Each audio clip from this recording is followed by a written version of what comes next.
welcome again to another edition of Seekers of Meaning, the TV show and podcast arm of Jewish Sacred Aging. I am your host, Rabbi Richard Address, the director of Jewish Sacred Aging. And we thank you for joining us. You know, sometimes life cycle events take place in moments of national concern. And one of those situations we're going to explore today with our guest today, and we welcome Yesh Ballon, a spiritual director and saging mentor, and the author of a very, very recently published book called Unthinkable Dreams, subtitled The Year That Mom Died and the Towers Fell. Interesting juxtaposition. Yesh, Todah, thank you for joining us. I hope you're well and healthy. And so welcome. Well, thank you. It's an honor to be here. The book talks about this juxtaposition, really, of your mom's death, who an unbelievable sounding woman who you write about throughout the book for a variety of different levels, paralleling the tragedy of 20 years ago with 9/11. So I guess the first question I'm going to ask you is, as I was reading through the book, why did it take so long to write this book? What was either percolating in your soul or holding you up, or is just tell me why? Well, I have a feeling there's going to be multiple answers to almost any of your questions, including this one. Jewish, we got multiple everything. They're not necessarily competing answers, but it works on different levels. When my mother was in her final months, my sister, brother, and I spent a lot of time with her, of course, and listened to some of the things she had to say, which were so remarkable that I started writing them down. So at the very beginning of the process, it's like I was just so amazed at some of the things we heard her say, and a spiritual side to her came up that we had never witnessed before. So that started the writing process. As you allude to, events that sometimes change the situation. Mom died on September 9th, 2001, 2 days before the terrorist attack. So you can imagine that making plans for a funeral, for shipping the body, for flying across the country were all set aside because planes weren't flying at all anywhere. So that set into motion another whole series of not just events, conversations, actually arguments between me and my brother primarily about how to deal with these changing situations. That also made it into my journal. So by the time we got to the end of 2001, and a spoiler alert, we got ourselves together in a very loving way by the time the year was over. But it was a tumultuous time. All that was written in the journals, and I immediately typed them up and looked at it as a not only as a complete work, but I thought, wow, the arc of this story would make a great screenplay if anybody's out there wants to write a screenplay. And then I really just set it aside. The primary reason I set it aside is I was pretty angry at my brother for some of the things that had gone on immediately after Mom's death. And I didn't want to go public with that. And so that's pretty much what happened immediately. My brother, of blessed memory, sadly died about 10 years ago. I felt it was safe to approach some of these topics, but still not wanting to cause him any embarrassment, because as the story develops, I realized that I owned some of the challenges that between us as well as he did. And then, there were other intervening priorities, other things I was studying. I wrote a book called A Precious Heritage. It's a collection of sermons that my father, who was a Reform rabbi, he wrote over 800 sermons in his lifetime in the middle of the 20th century. I selected 36 sermons, put those into a book, and it was homage to my father, and also kind of a therapeutic process for me to come to grips with some of the issues I had. Maybe it's not always easy being a rabbi's kid. So that took some time. And then I found myself saying, what next? And I turned to these journals and I read them almost for the first time, in a sense, and sifted through them and analyzed them and studied them and felt there's a story beyond the story that I just told. Right. And it's the one of really getting to understand my mother, my brother, my father, myself, my sister, who I didn't have conflicts with, but uh, I could appreciate her even more too, looking back over time. So the whole thing was a long gestation.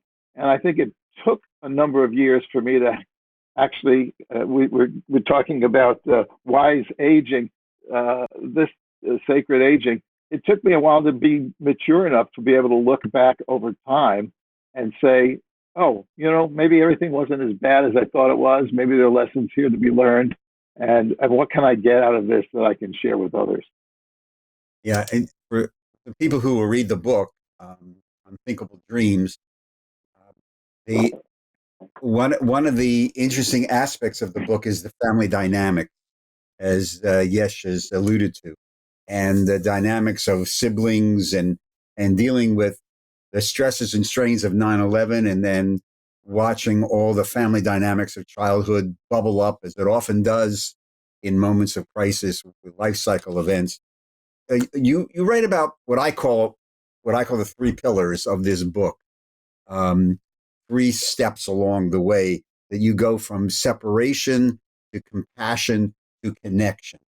Separation, compassion, connection. Now, other than it being a classic three-part sermon, um, if you were teaching homiletics, um, talk to me about why those three concepts and how they fit into the arc of the book. Well, it's so interesting to hear you put it in terms of a three point sermon. Especially, I just mentioned after all my father's sermons, he was very structured in his delivery. Um, this was an evolution. Um, I studied so many aspects of our behavior that it took actually quite a while to distill it down to those three pillars, as you call them. Um, but it seemed like it needed some structure and just kind of looking what was going on here. In each phase, there were significant aspects that required my focus. Separation occurred on many levels. There was the separation we just mentioned, the argument I had with my brother, the rift between us, which was hurtful at the time. Um, but there are so many other types of separation, not the least of which is separation from my mother. This is actually, this is after all a story that's hinged on the death of this important figure in all of our lives. So there's that separation. I also mentioned the kind of separation we were experiencing before she died, just turning, for her three adult children to become caregivers to her. That was a separation because, in a sense, our mother as caregiver was already taken away from us. So I was aware of separation on many levels, even separation from myself. There were times when I couldn't get in touch with my own feelings. I knew they were there, but they were inaccessible, tears in particular. Right, Uh, right. so, what's the opposite of separation? Connection. So that would be the ultimate goal: is to feel connected to oneself, to one's family, to the community, and to the ineffable, however one might describe that, to feel connected. Um, and the more I looked at it, the more I realized that the route to connection from separation had to go through compassion. There had to be some love, some caring, some empathy, and a genuine wish that for someone else's well-being. And then maybe what precedes that is the self-compassion that's required before one can offer compassion to others, to even accept myself with all of my shortcomings. One of the interesting things, and you discuss this in the book a little bit, because of the death of mom coming right around 9/11, and as you said, the disruption and everything across the country. For those of us who remember that, um, and the dialogue and debate about the rituals of mourning and burial and this, that, and the other thing, and transport. You and your family really had to say, okay, we're not going to be able to do the classic rituals of burial right away. We're going to have to restructure everything. And in many ways, I found that the book sort of like opened the door for families having a conversation of saying, well, in particular contexts, you may have to redo the ritual and fit the ritual into the context. So could you talk a little bit about that journey that you did with your family around all this? Because it was really a struggle in many ways. Absolutely. The book, for in many of its iterations, was done chronologically, starting with Passover and going through this summer as my mother was deteriorating, and then eventually get to 9/11. And anyone who read an early version of it says, no, you have to start at 9/11. You're bearing the lead. And the book opens on 9/11. We're woken up abruptly because my son has seen the news and called us and said, you've got to turn on the television, like I'm sure happened in households all over the country. And so we're focused on 9/11 and just watching every bit of news. And then what's in the background, that in the midst of all that tragedy, is, oh, my mom died 2 days ago, and I've got to deal with that. And how do I deal with that while all this other tumult is going around? So when the dust settled a little bit, we realized, of course, that there weren't going to be any planes. So mom's not going to get to her own funeral. We're not going to get to the funeral. She died in California, and the family thought she was a Southerner. That's an important part of the book too. Is my mom is a Southerner. She was buried in South Carolina, Columbia, South Carolina, next to my father of blessed memory. And we couldn't do that. Now, this is where some of the struggle between me and my brother arose. My brother at the time was a Reform rabbi in Florida, obviously very knowledgeable of halakha, the Jewish laws.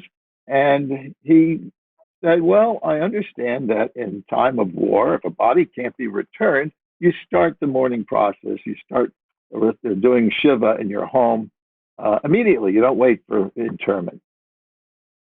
Well, if he had kind of discussed that with me and my sister, and we all decided we were going to be on the same page and proceed, that would have been one thing. But he went off and did it by himself and didn't tell us until after the fact. It just, that was the beginning of a rift that only expanded when we couldn't figure out when the funeral would be.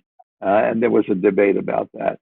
So it inserted itself into what would, the Jewish process of mourning is so beautiful and it's so well designed. To have that thrown apart was very unsettling. You write about something called deep listening. Deep listening. Yeah. What did you mean by that? Well, that's a term that I learned in my study to become a spiritual director. In deep listening, the spiritual director, and by the way, that's a misnomer. We don't typically direct people, but somehow that word got into the vocabulary. But as a mentor, as sometimes a guide, sometimes just a listener, right. A spiritual director will sit with the directee, to use that language, and not just hear the words, but to sit there with deep empathy, with compassion, listen to the words behind the words. And in the case of the book, there were times, obviously, to listen to my mother in a very deep way. But a kind of, maybe this is a meta level, as I looked back at the stories that I had written from that time, I had to go back into them and with some of the same depth of listening to my own stories and saying, well, is there more here that I missed the first time that I haven't understood? And through deep listenings with others and with oneself, it can bring some amazing results, I think. It's an art form, correct? I mean, it's a practice. Is it safe to say that what you're talking about is a practice?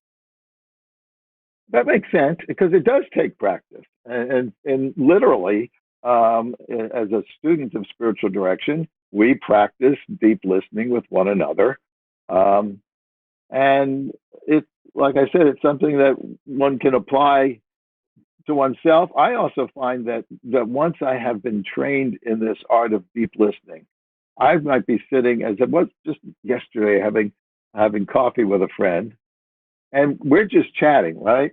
I talk, you talk, and then you can find yourself in the middle of a conversation, which I did yesterday, where my friend's heart was opening up and he was touching on something that was deeply important to him. It was no longer a time for me to be chatting. It was time for me to be Right. listening deeply and giving lots of space to what he had to say. I'm sure it's true in a lot of the counseling profession. Oh, yes, yes, absolutely. You write I don't know what the right word is. Not interesting. It's powerful and disheartening, and yet instructive. Um, I think it was an incident in the book you're talking. You went to a memorial service for 9/11, and somebody Yeah. turned to you and said, "I want to, Mom's death is insignificant in light of 9/11." And I remember reading that and saying, "What chutzpah?" First of all, but um, how? What did that do to you, um, spiritually, psycho spiritually? When because it's not compare. It's your mom. It's your. It's not that you mourn any but this is a much more deeply immediate and personal thing. That walk me through that incident. Well, first of all, this was an elder from my congregation who I deeply respected. I would never have imagined him to say such a thing, or certainly not to intend any hurt. Um, so in that moment, I felt some compassion for him, as it just turned out. Although a friend of mine asked me that, I said, "You didn't lash at him. He knows how capable I am. I can be pretty caustic if I need to be, and I didn't." The thing is, from the beginning, even though this was the the evening of 9/11, it was a long day. I already deeply understood that there was a very confusing and troubling juxtaposition of my personal grief, which Right. with what was going on in the country. Um, I went down to my favorite place for nurturing, and that is I live along the San Francisco Bay. I sat along the bay, and I wrote some poetry that just expressed that that pain that I was feeling. So it didn't come to me out of the blue as a surprise. In fact, when this gentleman came over to me, and this was a gathering of four area congregations to mourn what had happened during the day. He came over and offered his condolences. I mean, everything was genuine and caring from his point of view. And I said to him, I just don't know how to package my grief in the midst of all of this. And his response was probably not as well thought as he might have hoped or intended when he said, "Well, your mother's death is insignificant in the face of everything that happened today." At some level, the Bashat level, that's absolutely true. One 84-year-old woman dying in California doesn't really make a blip on the radar screen of what was going on. And then my response to him, because on the other level, what he said wasn't true. I said, "My mother's death isn't insignificant. It's just different." And I let it go at that. And I still love the man of blessed memory now. Um, I knew he meant no harm, but it does point out the challenge that was present, not just that day, but in the days to come. It's like, how do I go through this landscape that is so unsettling and unlike a normal mourning process where we know what we do when we do it, and everything had kind of been disrupted. We're speaking with Yesh Ballon, the author of a new book called Unthinkable Dreams, The Year My Mom Died and the Towers Fell. And again, thank you for joining us on Seekers of Meaning. Yesh, you're trained as a spiritual director, I think, through Aleph, the Aleph program here in Philly. This whole process that you write about, which took a protracted period of time from the time of death to the time of burial, family dynamics, the issues, the transportation, the negotiation of the funeral. How did your training, where did you go through training before this or before your mom's death as a spiritual director or after?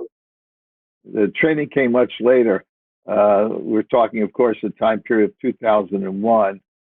I discovered Aleph in 2007, I'm going to say. I'll just, it's not relevant to the book, but it's kind of an interesting occurrence. I had decided to participate in an adult B'nai Mitzvah at my synagogue. I was in my 60th year. I had a bar mitzvah at 13. I knew what that meant. But I wasn't quite sure. If at 13 I was becoming an adult, what could I be becoming at 60? And actually, this is more relevant to your general practice of aging. And that is, at that time, I said, well, I must be becoming an elder. I didn't know what that meant any more than I knew what adulthood meant at 13. But I declared it to the congregation. Today I am an elder. And several people came to me independently and recommended Reb Zalman's book, From Aging to Saging. And that introduced me to Aleph, and I took the programs in Saging, and it kind of went on from there. It was probably 2014 when I began the spiritual direction training. So did the events that you write about and the dynamics that surrounded the family and your own personal journey, how did that impact your studies? Did it have any impact, or what did it allow you to see things perhaps in a different way than before these events happened? Yeah.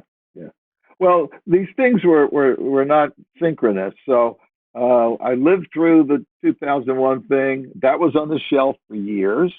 I got a lot of training with Aleph, as I said, beginning 2007, and probably a good decade of solid study in some of their various programs, the Saging program, the Kol Zimra chanting workshop, their davening leadership training, etc. When I opened up this archive and started looking at it, I had actually stopped my intensive period of training. In fact, it was a conscious effort to say, all right, I've been absorbing a lot of stuff. Let me see what happens now when I try to put something out into the world based on what I've learned. So your question is right on target. And it was really based on a lot of the things, maybe consciously and probably in a lot of cases unconsciously, that brought me to write the book the way I did. In fact, I look at the book now, and this was not conscious. This was not a conscious decision at the time, but looking at the book now, it fits so clearly into Reb Zalman's training and teaching that we should look back at the past and recontextualize it, make amends with the past, understand that there was maybe some good that we didn't recognize in situations that we thought were all bad.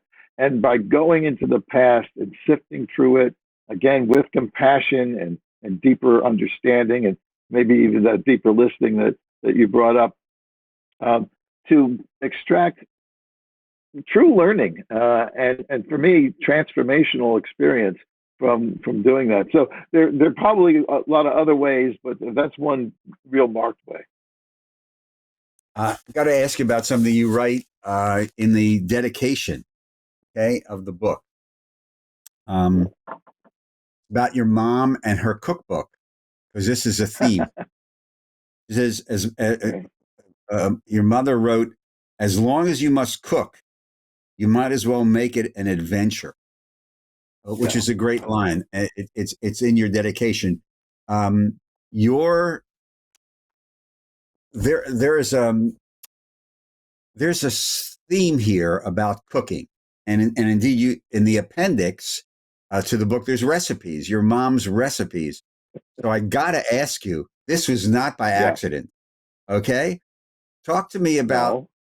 this whole theme of mom and cooking and this dedication, and why'd you put the recipes in the back? Okay. Well, she was a Jewish mother, right? I hope I don't get in trouble for saying that, but I grew up in a time where a Jewish mother meant a certain thing, and my mother loved to cook and loved to feed us. She, as I mentioned before, she's also a Southerner, so there was a great combination of her love of Southern cooking and her quite capable Eastern European Jewish cooking. Uh, and she edited two cookbooks in her lifetime. Uh, Gathering recipes from the sisterhood is kind of familiar in a lot of places. Uh, the kitchen was the center of our home, as it is in many places. So there's that. Uh, I look at my mother, and I try to paint a fairly even-handed picture of her as much as a son can do. She had her challenges, her shadow side, uh, but in terms of what the fire and energy that she brought, and that most people got to see on a regular basis, she expressed that a lot through cooking and through art. And so it's really important if I'm going to describe my mother to describe those things. And it was just a natural consequence to say, well, if I'm going to tell you that my mother was this great cook, well, I don't know how can I put together a book that it didn't include some of her recipes. So, um, in fact, if I have one regret about the book is that I had more recipes I was going to put in there. The publisher is kind of pushing back a little bit in terms of the length of the book, and I took them out. And I should have put them in because there were some really good ones that didn't make the cut. My You readers write, can write to me and ask for the recipes. it's your next, maybe it's your next book. Um, Not, probably not. well, you never know. The book has poetry in it that you've written. Um, before we start running out of time, what's the benefit, the catharsis of your writing your poetry, uh, in within your life, within your spiritual practice, and also within the book? Poetry has been a very important part of my self healing for decades, and well before this experience in 2001. Um, I came upon it in kind of a surprising way. It was unintentional. There was a time where I was seeing a Jungian therapist, and I would have all these discoveries in a session, and then I find out, I come back the next week, I can't remember what happened last week, and I thought, well, what's the value there? So I decided after each session, before I drove away, I sat in my car and I just took some notes. That's how it started, just notes, but they started to look like poems. So bit by bit, it became more intentional that any time that I've found myself with some kind of personal insight, that it would be valuable to record that and to have that to look back on. So that's how it started, and it continued on, even as recently as this week. Well, maybe that's your next book. Who knows? Yesh Well, I do have a Ballon. poetry book. Are you there? Oh, good, good. Yeah, it's I'm thinking. not in general distribution, but you never know. Maybe we can find a way to do that too. Cool, cool. Do you write poetry for in a religious sense or spiritual sense, or just whatever moves you at that moment? I wouldn't know how to characterize other than the last choice of the three. Whatever comes up. Um, I'm struggling to remember the poet who said this, but the idea was to hold on to see the germ of a poem as a golden thread and just to follow it without a lot of intention until it leads to heaven's gate. I'll get you the Oh, reference another time. But the poetry just opens up a lot of it's another form of deep listening. oh, it is. It is. And as some people have expressed to me, it's another form of prayer. Uh, Yes, and absolutely. and that's why so much poetry is in the prayer book, and biblical poetry. But that's another story for another time. Yesh, Yes. Tadar Rabah, thank you very much. The author of Unthinkable Dreams, The Year That Mom Died and the Towers Fell, recently published. Available, I imagine, at the usual places, including Amazon. Um, and a very, very lovely, in many ways, love letter to your mom, and an insight into family dynamics and ritual and the art of listening and just the art of love and those three pillars of separation, compassion, and connection. So thank you, Yesh. Continue good luck with the book. Stay healthy and stay safe. I wish you much happiness and joy with this. Good luck with this.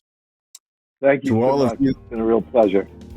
thank you. Thank you again for joining us. And to all of you, thank you for joining us today on today's edition of Seekers of Meaning, the TV show and podcast of Jewish Sacred Aging. If you'd like to help us and support us in our work on these podcasts, you can make a tax-free donation by just going to the website, jewishsacredaging.com, and going down and to the conveniently located donate button, clicking on that, and just follow the prompt.